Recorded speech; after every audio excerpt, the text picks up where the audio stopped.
В законодательной базе прописаны нормативы, методические указания, какого объема должно быть домашнее задание. Но в начальной школе домашние задания должны составлять не более 30% от объема выполненных заданий в школе. К сожалению, в школе сейчас это не соблюдается.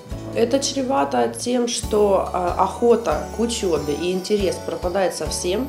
Полная апатия, вообще теряется интерес. Ну и как следствие заболевания психосоматические могут быть, то есть там головные боли, боли в животе от постоянного напряжения.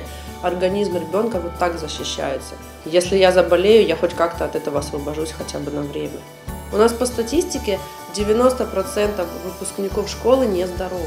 Первое, что стоит, это дать ребенку отдохнуть, от основных уроков, когда он пришел домой. Начинать делать с ним домашнее задание тогда, когда он не вовлечен ни в какой другой процесс. Если он, допустим, играет со своими игрушками и начать его звать делать домашнее задание, он как бы не настроен. То есть тоже поймать такой момент, когда он спокоен и особо ничем не занят. И очень важно, чтобы родителю самому было интересно, чтобы он хотел, чтобы он не делал это потому, что надо, должен, на собрании поругают, учительница сделает замечание, а с интересом.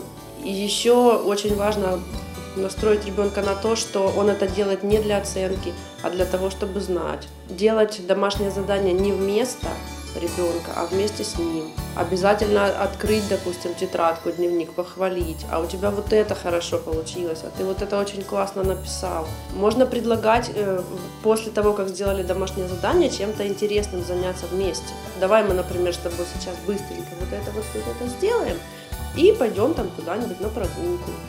Или потом с тобой поиграем в ту игру, которую ты хочешь, то есть заинтересовывать.